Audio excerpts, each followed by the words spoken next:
Assalamualaikum warahmatullahi wabarakatuh. Perkenalkan, nama saya Ratno Syari Septiani, STP MSc. Saya dosen Prodi Diploma 4 Bisnis Jasa Makanan, Fakultas Ekonomi dan Bisnis Universitas Ahmad Dahlan, Yogyakarta.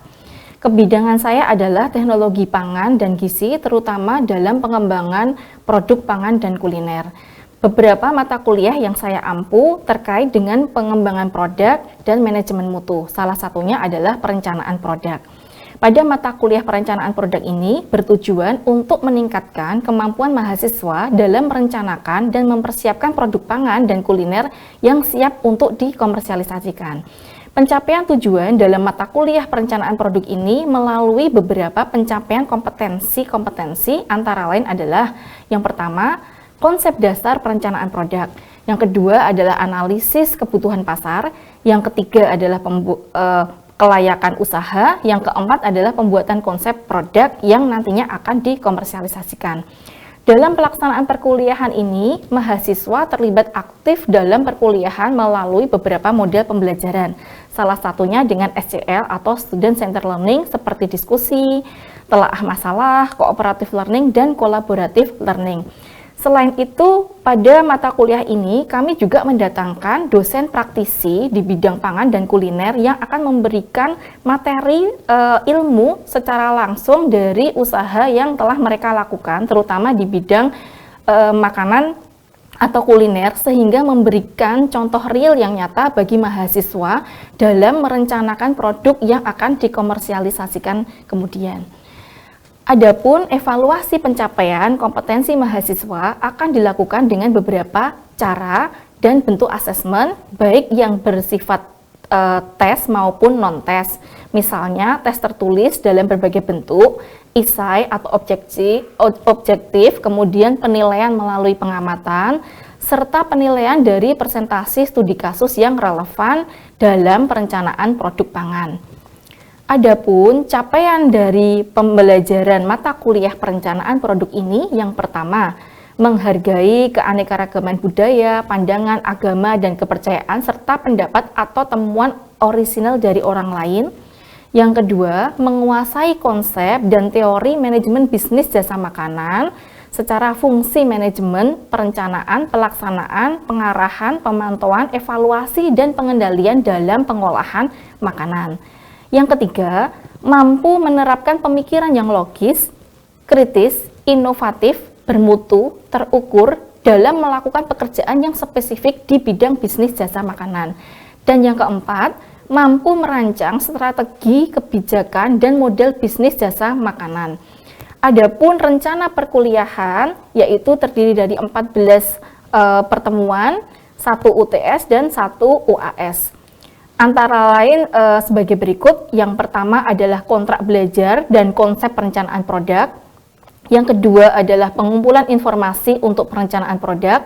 Yang ketiga, penentuan atribut produk, pangan, dan kuliner.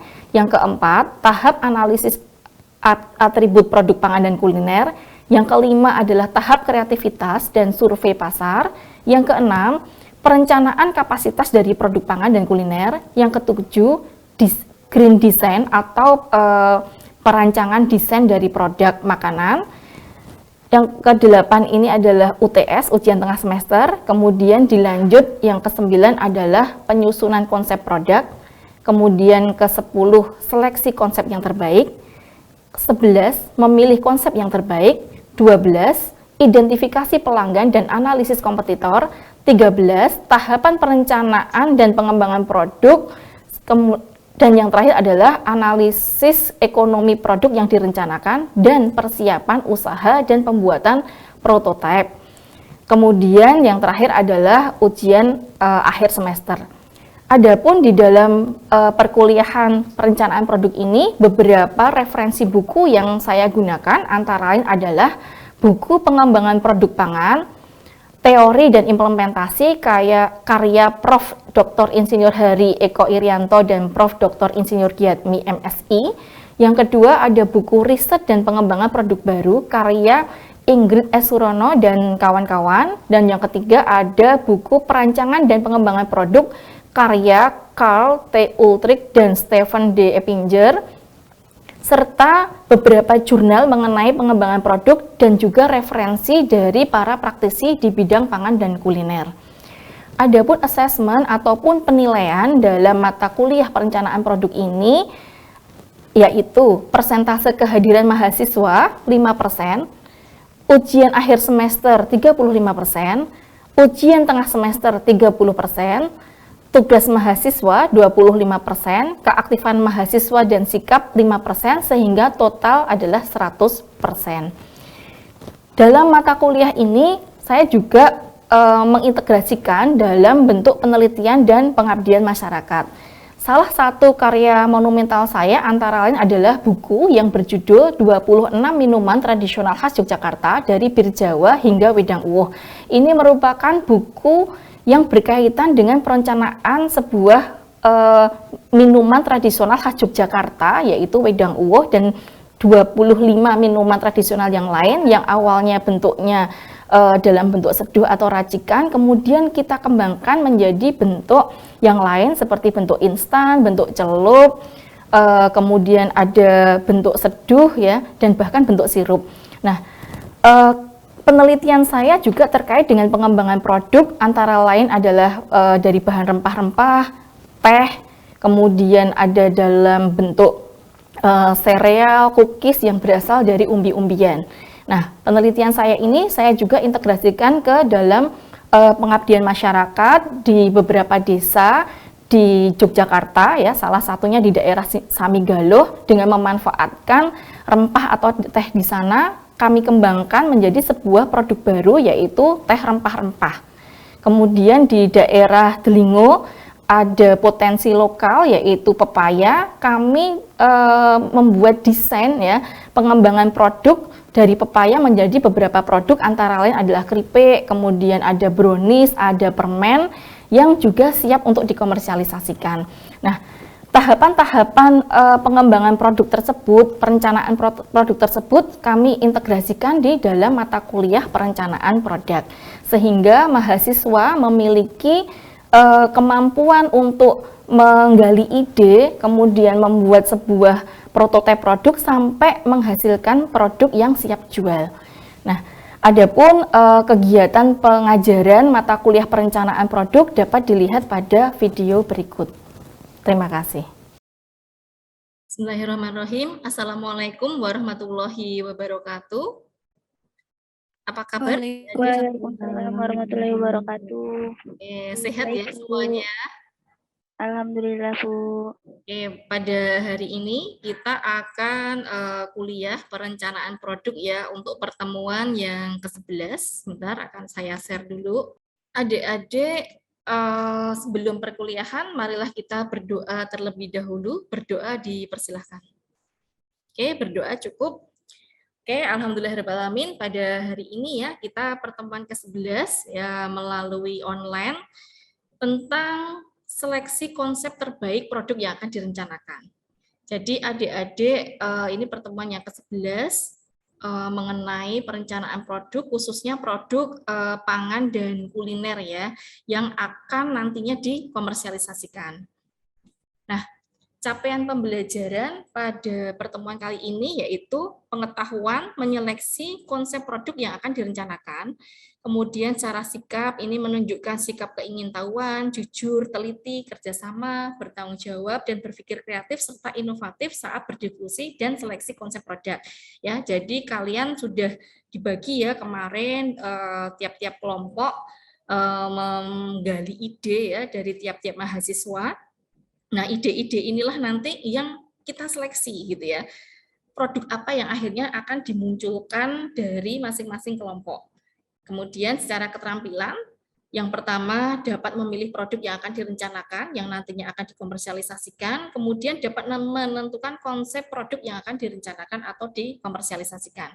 Jadi adik-adik nanti ya, tiap kelompok ini kan pasti terdiri dari 5 orang ya, pasti punya masing-masing itu ide, produk apa yang akan dibuat. Nah, kalian berdiskusi dari ide-ide itu berdasarkan seleksi dari kelompok, kemudian berdasarkan pertimbangan-pertimbangan apa sih memunculkan nanti ide yang terbaik dari produk yang akan dibuat seperti itu.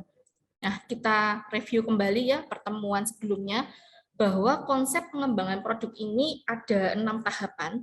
Yang pertama adalah tahap imajinasi, yang kedua adalah tahap informasi, yang ketiga tahap pengembangan dan kreativitas, yang keempat adalah analisis, kelima konsep produk, dan yang terakhir nanti prototipe. Nah, jadi pada kuliah hari ini ya kita akan lebih fokus pada materi yang kelima ini, konsep produk ya. Sebelumnya tahap imajinasi, informasi, pengembangan dan kreativitas serta analisis ini sudah kita bahas pada pertemuan sebelumnya. Nah, ini contoh ya pengembangan produk minuman tradisional Wedang Uwuh dengan perencanaan dan identifikasi pelanggan. Adik-adik tahu ya Wedang Uwuh? Wedang Tahu, Uwuh Bu. ini produknya khas dari Imogiri, Bantul ya, Yogyakarta. Nah, ini awalnya ya di sana ini bentuknya kayak gini nih, racikan ya, racikan gula batu ya, dan bahkan kenapa disebut uwuh gitu ya? Karena ada bahan-bahannya itu kayak dari apa? Uwuh itu apa sih bahasa Jawanya? Sampah gitu ya, kayak sampah gitu ya, dari daun-daunan gitu ya. Nah, bahkan awalnya kalau kita lihat aslinya di daerah Imogiri ya, mungkin itu kayak bahan harus dicuci dan sebagainya. Nah, ini kita coba melihat perencanaan produk ini untuk bisa pemasarannya lebih luas. Nah, kita akan melihat ya bahwa ternyata satu dari Wedang Uwuh ini rasanya enak banget ya, potensi. Dia juga bahan-bahannya mengandung banyak manfaat ya, ada jahe ya, kayu secang, daun kayu manis, daun pala, daun cengkeh gitu ya. Itu manfaatnya antioksidan tinggi gitu ya. Nah, di sini kita akan merencanakan ke arah produk ini apa namanya? Ke arah instan gitu ya. Instan. Nah, siapa sih yang suka instan gitu ya? Siapa sih yang suka produk instan? Kira-kira siapa? Orang yang apa yang suka produk instan? Oke, kemudian ketika Wedang Uwuh ini kita inovasikan ke sirup gitu ya.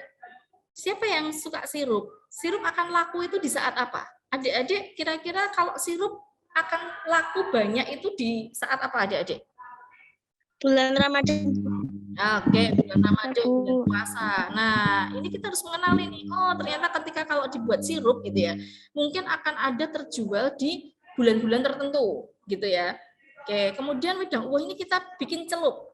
Kira-kira segmennya yang beli celup siapa, Dek? Ada yang tahu?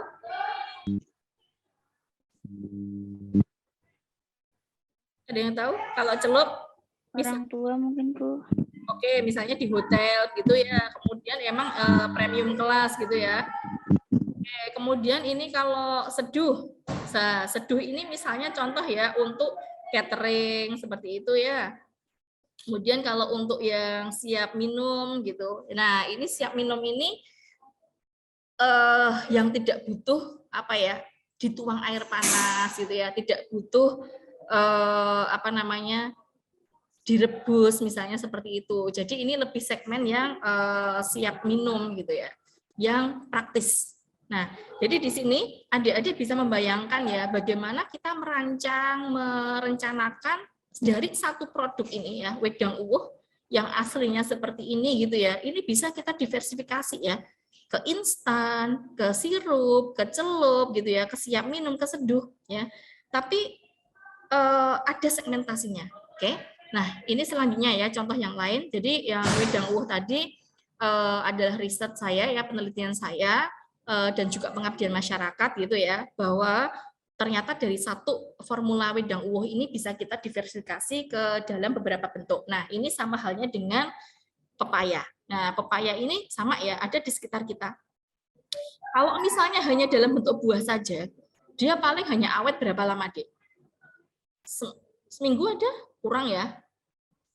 Nggak awet kan? Nah, ini kita bisa diversifikasi ya. Contoh ke bentuk keripik pepaya ya, ke permen, ke cookies, ke brownies. Ya. Tapi yang perlu adik-adik tahu ya, dari keempat produk olahan pepaya ini kita harus tahu apa, Dek? Siapa yang akan membeli ya. Kemudian segmentasinya itu siapa, kemudian ini mau dijual kemana. Coba saya mau tanya nih, kalau pepaya dibikin keripik, kira-kira yang mau beli siapa, adik-adik? Anak Keripik, muda. anak muda. Oke, kalau brownies, Orang tua buat oleh-oleh. buat oleh-oleh, ya benar ya. Nah, jeda ya, buat oleh-oleh. Oke, kalau permen, Anak kecil. anak kecil. Oke, kalau cookies, kue kering, Ibu-ibu. kue kering biasanya untuk apa? Lebaran. Iya, lebaran. Oke, Ibu-ibu, jadi Bu, biasanya. Semua kalangan. oh semua kalangan. Oke, nah itu ya. Jadi ketika kalian merencanakan produk apa ya nanti ya yang mau dikomersialisasikan itu udah harus tahu. Tidak hanya sekedar buat, tapi ngerti ini nanti segmentasinya siapa, dia mau dijual kemana, siapa yang akan beli, gitu ya adik-adik, dengan berbagai macam pertimbangan. Oke, nah jadi rencanakan produk yang akan dikomersialisasikan ini dengan seleksi konsep yang terbaik. Kita bisa melihat satu dari ketersediaan bahan baku. Kalau tadi pepaya contoh ya, pepaya selalu ada nggak setiap saat? Gampang nggak dicari? Gampang ya. Gampang. Kalau misalnya kita Gampang. yang musiman deh, misalnya supun, musiman kah? Kira-kira apakah bisa dikembangkan? Bisa, tapi tetap dengan apa deh strategi pertimbangan gitu ya. Karena supun itu hanya akan panen pada berapa deh? Enggak setiap bulan gitu ya. Tapi kalau pisang setiap bulan ada, pepaya ada, ya enggak? Nah, ini yang dimaksud dengan ketersediaan bahan begitu ya. Kemudian proses pengolahan. Nah, proses pengolahannya ini gimana? Apakah bisa dengan sederhana? Apakah membutuhkan alat dan mesin seperti itu ya? Nah, kemudian yang keempat identifikasi ya. Yang ketiga alat dan mesin pendukung ya. Nah, ini seberapa nih spesifik nggak mesinnya gitu ya. Misalnya kalau apa namanya bikin brownies tadi ya, butuh nggak oven? Kalau nggak punya oven, bisa nggak pakai dandang? Oh bisa, tapi browniesnya brownies kukus misalnya seperti itu. Oke. Kemudian empat ya identifikasi kebutuhan pasar tadi ya. Jadi pasar atau pembeli itu yang dibutuhkan itu apa gitu ya. Yang mereka butuhkan itu apa sih sebetulnya dari produk itu? Apakah hanya untuk menghilangkan lapar dan haus misalnya, ataukah mereka ingin mencari nilai kemanfaatannya? Contoh misalnya ya, pepaya tadi. Pepaya ada jelas ya, dia ada kandungan vitamin A-nya, seratnya, misalnya seperti itu ya. Oke, kemudian yang kelima, segmentasi pasar tadi ya. Kita harus tahu siapa yang akan membeli produk kita. Kemudian analisis kompetitor. Produk-produk ini sudah ada belum sih di pasaran? Kita sebagai inovator, sebagai beginner, pemula, ataukah sebagai follower? Ya, kalau sebagai follower itu nanti bagaimana? Kalau sebagai beginner yang mulai nanti bagaimana? Nah, dan kelanjutannya di masa depan. Ya, jadi kalau kita mau mengusahakan membuat produk, harapannya itu produk itu long time ya. Tidak hanya sekali dua sekali kita pameran, kita jualan dan itu selesai. Kan seperti itu ya, Dek ya, konsep usaha ya. Beberapa produk makanan ada yang sudah umurnya itu sampai ratusan tahun gitu ya. Kalau saya sebut merek nih, Coca-Cola ya, kemudian ada KFC misalnya, ada apa lagi ya. Itu kan sudah umurnya lebih dari 50 tahun dan ternyata apa, Dek? Konsisten ya. Kalau saya sebut merek lagi Indomie, kita belajarlah dari Indomie mie instan. Coba kalian mulai mengenal mie instan sejak umur berapa? 5 tahun. Oh, 5 tahun ya. 5 tahun sekarang umur berapa Latifah? 20? 19? 20, Bu. 20 berarti udah 15 tahun mengkonsumsi dan rasanya sama nggak? Sama. Enak. Enak, tapi bervariasi. Makin lama makin banyak rasa. Nah, oke. Berarti menurut Latifah dalam pengembangan produk Indomie itu gimana Latifah? Indomie sangat maju, Bu, berkembang karena dari variannya aja sekarang udah bermacam-macam. Oke.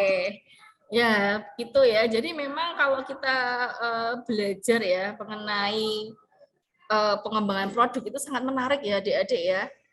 Dan kita bisa melihat di beberapa produk makanan itu sampai puluhan tahun lah ya, itu bisa ya bertahan. Oke, sampai di sini adik-adik ada yang mau ditanyakan terkait konsep produk ya, yang mungkin masing-masing kelompok sudah ada ide atau produk yang akan dibuat prototipe ya untuk nantinya dikomersialisasikan. Silahkan kalau ada yang mau bertanya.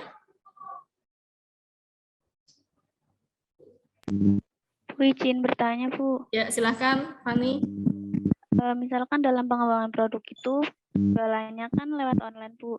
Pasti kan orang-orang ekspektasinya, wah ini enak seperti itu. Tapi nanti mungkin pas sudah membeli ataupun lainnya, ternyata kurang memuaskan. Dan itu jadinya kan pengurangan konsumen seperti itu, Bu. Nah, itu cara mengatasinya bagaimana ya, Bu? Ya. Oke, saya jawab langsung ya, Fani ya. Jadi kalau kita merencanakan produk tadi, ya harapannya apa sih sebetulnya? Sedari awal kita sudah mengatakan ya, gagal merencanakan sama dengan merencanakan kegagalan. Artinya, ketika kita mau membuat produk ini ya, harapannya sih apa sih? Usaha kita itu kan langgeng, ya enggak? Semakin lama semakin berkembang. Semakin banyak pembelinya, dari pembeli kemudian menjadi pelanggan. Nah, yang harus kita utamakan adalah masalah apa kan? Kualitas, ya enggak? Iya, Bu. Nah, konsistensi kualitas itu gitu ya, yang kita sebagai seorang produsen harus menjaga itu gitu loh.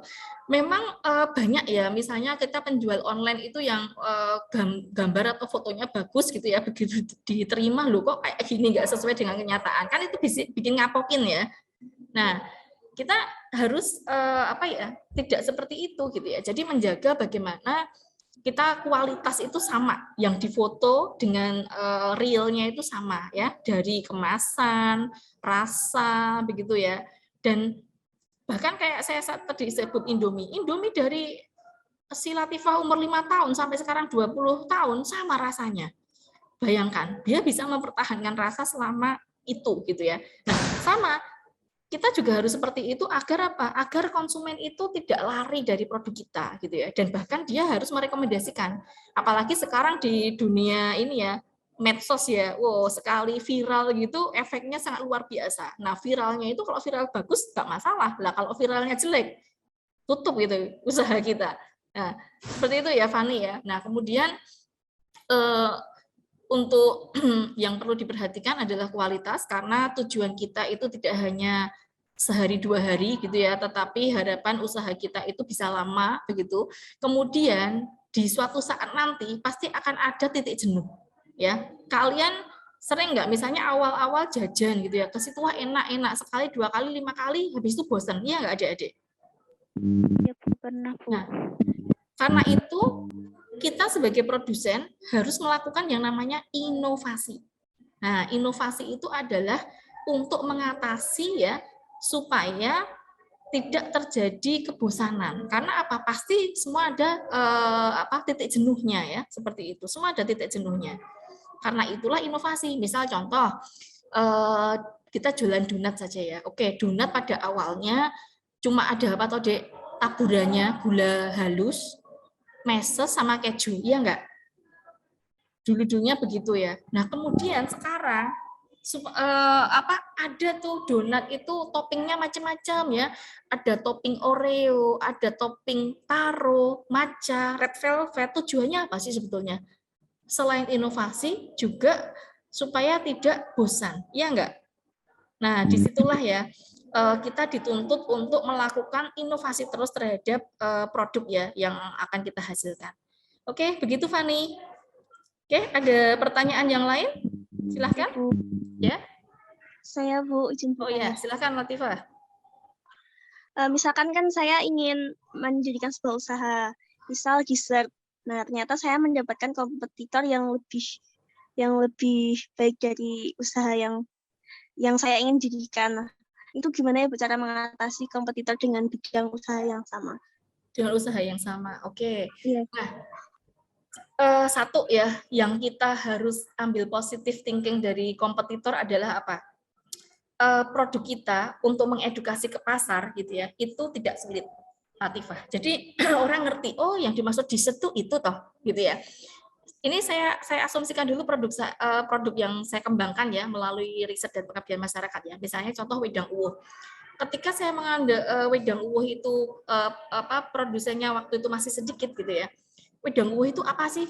Wedang uwuh itu apa sih? Nerangin gitu ya. Tapi begitu banyak orang beli punya usaha wedang uwuh, oh ternyata udah ngerti, oh wedang uwuh itu toh. Nah, jadi kita kan ringan gitu ya. Itu yang pertama Latifah. Jadi dessert itu, oh dessert itu apa sih? Nggak semua orang tahu loh. Ya nggak adik-adik.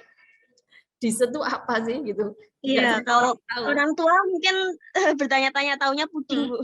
Puding, nah gitu kan, makanya tuh dessert itu apa sih gitu ya. Nah, semakin kita ada kompetitornya, misalnya Latifah punya usaha dessert dessert Latifah misalnya ya, yang lainnya dessert. Oh, ketika orang tuh melihat, oh ternyata kok banyak yang usaha dessert ya, oh ternyata dessert tuh produknya seperti ini. Itu satu. Itu hikmah dari ketika adanya kompetitor. Oke. Yang kedua gitu ya, belajar dari STP ya, segmentasi, targeting dan positioning gitu. Kita itu mau di posisi apa ya dengan kompetitor yang sudah ada? Apakah kita akan sejajar ya, ataukah kita akan di atasnya, ataukah kita akan di bawahnya? Itu dari segi kualitas ya, rasa, bentuk gitu ya, dan juga masalah harga Latifah. Kalau kamu lihat ada kompetitor, kamu lihat kompetitor itu rasanya bagaimana, penampilannya bagaimana ya, kemudian dia harganya berapa? Kamu mau bersaing di mana, Latifah? Di harga atau rasa mungkin? Di rasa dan harga dua-duanya. Di rasa dan harga. Kamu mau segmennya apa? Harganya lebih murah atau lebih mahal? Harganya lebih murah. Oke, tapi rasanya juga harganya lebih murah tapi rasanya lebih enak. Wah, itu yang dicari itu. Nah, kalau kamu sudah menemukan itu, itulah yang disebut USP ya. Saya selalu menekankan bahwa untuk meng-create produk itu kita harus punya yang namanya USP, Unique Selling Point. Apa yang menjadi keunikan dari produk Anda, dari produk adik-adik? Sama-sama ada di pasaran, sama-sama misalnya keripik pisang, USP-nya apa? USP itu bisa dari rasa, bisa dari kemasan, ya, bisa juga dari cara penjualan. Jadi misalnya ya, dessertnya Latifah, kompetitor itu mereka jualannya punya kedai gitu ya, punya toko misalnya. Lah Latifah punya metode penjualan lewat medsos misalnya. Nah, itu kan sudah menjadi USP Latifah dari kompetitor, ya enggak? Gitu ya, Latifah. Ya. Kemudian ya USP itu juga bisa juga kita memberikan kayak beli 2 bonus 1. Nah, itu juga USP kita. Bisa juga dengan bundling. Misalnya Latifah selain produk dessert, kira-kira kalau yang cocok dengan dessert itu apa Latifah? Minuman yang bersusu, maksudnya jadi susu. Nah, itu juga almond. Bisa. Almond misalnya, susu almond gitu ya, itu juga bisa. USP-nya di situ. Jadi bundling, paket bundling gitu. Artinya beli dessert misalnya berapa 50.000 atau bundling dengan minuman begitu ya. Nah, itu menjadi USP daripada kompetitor yang lain. Seperti itu. Begitu ya Latifah? Ya, Bu. Terima kasih, Bu. Oke, ada yang mau ditanyakan lagi adik-adik? Oke, cukup ya. Oke, kalau sudah tidak ada yang ditanyakan lagi, kuliah pada hari ini kita akhiri ya. Semoga bermanfaat buat adik-adik dan semakin mencerahkan ya bagaimana kita merencanakan, mengkonsep sebuah produk yang nantinya akan dikomersialisasikan. Yang nantinya kalian benar-benar sudah siap ya. Ketika di mata kuliah ini sudah merencanakan dengan baik ya, nanti tinggal dilanjutkan yang nantinya praktek kewirausahaan di semester 6 kalian sudah bisa menjadi seorang entrepreneur begitu ya, untuk memulai usaha yang matang dan benar-benar dijual secara langsung. Jadi harapan kami di sini mata kuliah ini menjadi backbone ya untuk pengembangan. Syukur-syukur ide bisnis yang ada di sini ini terbawa nanti sekalian sampai di praktek kewirausahaan. Oke, terima kasih. Alhamdulillahirrahmanirrahim. Saya akhiri perkuliahan ini. Sehat-sehat semua adik-adik dan kita bertemu lagi minggu depan. Terima kasih. Assalamualaikum warahmatullahi wabarakatuh.